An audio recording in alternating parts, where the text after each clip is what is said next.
ఈ వీడియోలో మనం ఒకప్పటి గోవిందరాజపురము నేడు తిరుపతిగా ఎందుకు పిలువబడుతుంది, గోవిందరాజస్వామి ఎందుకు శయన రూపంలో ఉంటారు, గోవిందరాజస్వామి వారు వెంకటేశ్వర స్వామికి ఏమవుతారు, గోవిందరాజస్వామి వారు తిరుపతికి ముందు ఎక్కడ పూజలు అందుకునేవారు, ఇప్పటి గోవిందరాజస్వామి ఆలయంలో 700 సంవత్సరాల పూర్వం కొలువు అయిన స్వామి ఎవరు, రాజగోపురానికి ఎదురుగా ఉన్న ఆలయం పేరుతో కాకుండా శ్రీ గోవిందరాజస్వామి ఆలయంగా ఎందుకు పిలుస్తారు, అసలు ఆలయంలో ఉన్న రహస్యాలేంటి తెలుసుకుందాము.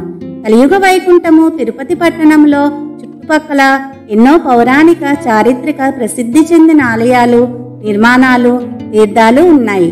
సప్తగిరులపైన శ్రీవారు కొలువుదీరి ఉండగా పర్వత పాదాల వద్ద శ్రీ గోవిందరాజస్వామి వారు వెలిసి ఉంటారు. ఒకప్పుడు గోవిందరాజపురమే నేడు తిరుపతిగా ప్రసిద్ధిగాంచింది.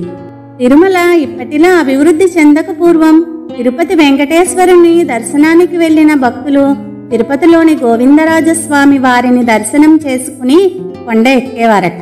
కొండ ఎక్కలేని వారు ఇక్కడ నుంచే శ్రీవారిని నమస్కరించుకుని వెనుదిరిగేవారట. అంతటి ప్రసిద్ధి పొంది మనకు తెలియని ఎన్నో రహస్యాలు దాగి ఉన్న ఆలయమే గోవిందరాజస్వామి వారి ఆలయం. తిరుమల ఏడుకొండలవానికి అన్నయ్యే గోవిందరాజస్వామి. శ్రీనివాసుని కళ్యాణం కోసం కుబేరుడు ఇచ్చిన ధనాన్ని కుంచెం అనే కొలమానికతో కొలిచి అలసిపోయి ఆ కొలమానికనే దిండుగా చేసుకుని సేద తీరినట్లు అనేక కథనాలు ప్రచారంలో ఉన్నాయి. ఒకప్పుడు సంతానం లేని ఒక కాశీరాజు కుటుంబ సమేతంగా శ్రీనివాసుని సేవించి సంతాన భిక్షను కోరేందుకు తిరుమల వచ్చారట. స్వామిని కాశీరాజు దంపతులు దర్శించుకుని భక్తితో సేవించారట.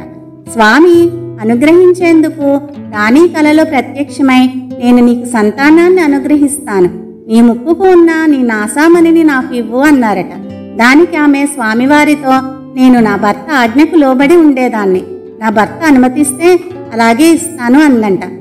అందుకు స్వామివారు, అలా అయితే నేను నా అన్న గోవిందరాజుకు అధీనుడును, అతడు నీకు సంతానం ఇవ్వమని నాకు అనుమతినిస్తే అప్పుడే నీకు సంతానాన్ని ఇస్తాను అని అన్నారని ప్రతీతి. ఈ కారణంగానే గోవిందరాజస్వామిని తిరుమలలో కొలువైన వెంకటేశ్వరునికి అన్నగా భక్తులు భావిస్తూ ఉంటారు.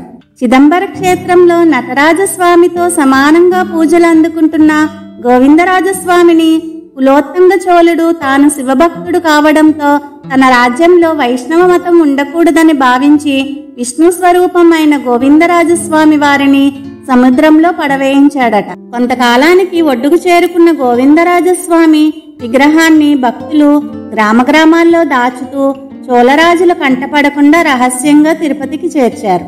రామానుజుల వారు కలలో స్వామివారు కనిపించి విషయాన్ని చెప్పడం వలన అప్పటికి తిరుపతిని పరిపాలిస్తున్న యాదవరాజు సహాయంతో రామానుజాచార్యులు వారు శ్రీ గోవిందరాజస్వామి ఆలయాన్ని క్రీస్తు శకం 1130లో ప్రతిష్ఠించారు. చిదంబరం నుంచి గోవిందరాజస్వామి వారి రాతి విగ్రహాన్ని తిరుపతికి తరలించే సమయంలో ముక్కు, చేతులు, వేళ్లు భాగంలో కొంత లోపం వచ్చింది. దీంతో ఆ రాతి విగ్రహం ఆలయంలో ప్రతిష్ఠించే అర్హత కోల్పోయింది. విగ్రహం లోపాలను పరిశీలించిన రామానుజాచార్యులు మరొక విగ్రహాన్ని తయారు చేయడానికి నిష్ణాతులైన శిల్పులను నియమించారు. అయితే అదే సమయంలో కొన్ని పనుల కారణంగా రామానుజాచార్యులు వారు దేశ పర్యటనకు వెళ్లవలసి వచ్చింది.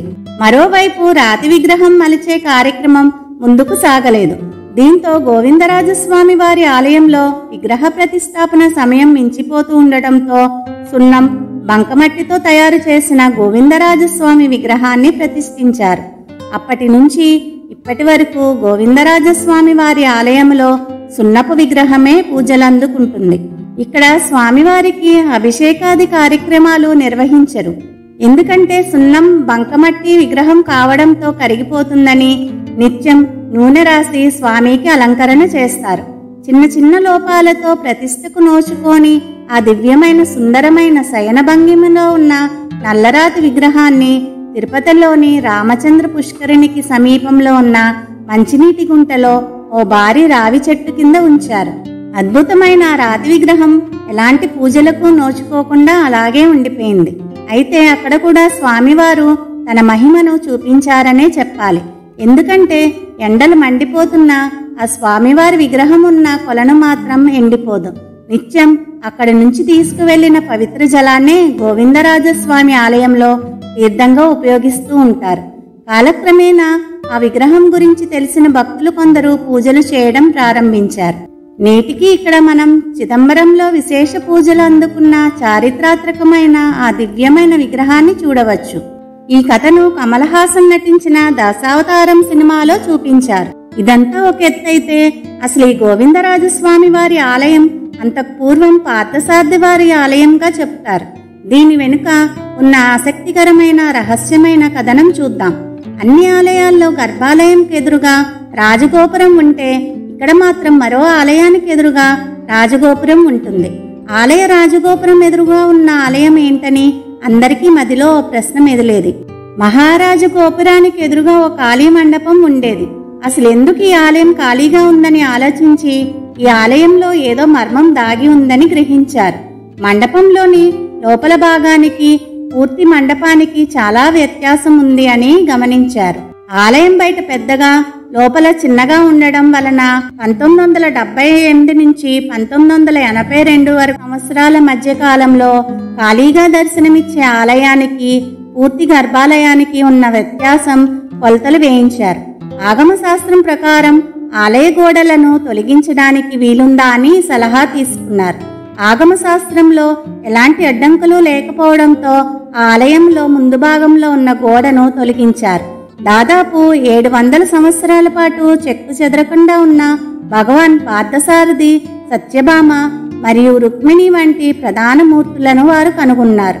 ఈ ప్రధాన మూర్తులకు అవసరమైన పూజలు చేసిన తర్వాత ఆలయంలో వాటి అసలు స్థానంలో ప్రతిష్ఠించారు. 12వ శతాబ్దంలో ముస్లింల దండయాత్ర కారణంగా భగవాన్ పార్థసారథి, సత్యభామ మరియు రుక్మిణి యొక్క ప్రధాన ఆలయానికి నష్టం వాటిల్లుతుందని హైందవులు భయపడ్డారు.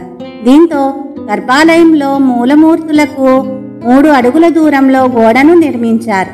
మిగిలిన మంటపాన్ని ఖాళీ ప్రదేశంగా ఉంచేలా ఆ గోడను కప్పేశారు. ఇది ఓ కథగా చెప్తూ ఉంటారు. అప్పటి నుండి ఇది గోవిందరాజస్వామి పార్థసారథుల ఆలయంగా ప్రసిద్ధిగాంచింది. ఈ ఆలయం మరొక ప్రత్యేకత ఏమిటంటే అలిపిరి మెట్ల మార్గం నుంచి నడిచే యాత్రికులు మొదట ఈ పురాతన ఆలయంలో ప్రార్థనలు చేస్తారు. యాత్రికులు పవిత్రమైన పాదూకులను తమ తలపై ధరించి వాటిని స్వయంగా వెంకటేశ్వర స్వామి ధరిస్తాడని నమ్ముతారు. తిరుమలలో ఏకాంత సేవ తర్వాత ప్రతిరోజు శ్రీ వెంకటేశ్వర స్వామి తిరుచానూరులో ఉన్న ప్రియమైన భార్య పద్మావతీ దేవిని కలుసుకుంటారని, ఈ అలిపిరి మెట్ల మార్గంలో నడిచి తన పాదరక్షలను అలిపిరి పాదాల వద్ద వదిలివేస్తారని ఆలయ పురాణం చెబుతుంది. అందుకే దీనికి అలిపిరి పాదాల మండపం అని పేరు కూడా వచ్చింది. తిరుమలలో స్వామివారికి జరిగినట్టే గోవిందరాజస్వామి వారికి కూడా నిత్యం సుప్రభాతం, హోమాల సేవ, సహస్రనామార్చన, నైవేద్యం, ఏకాంత సేవలు జరుగుతాయి.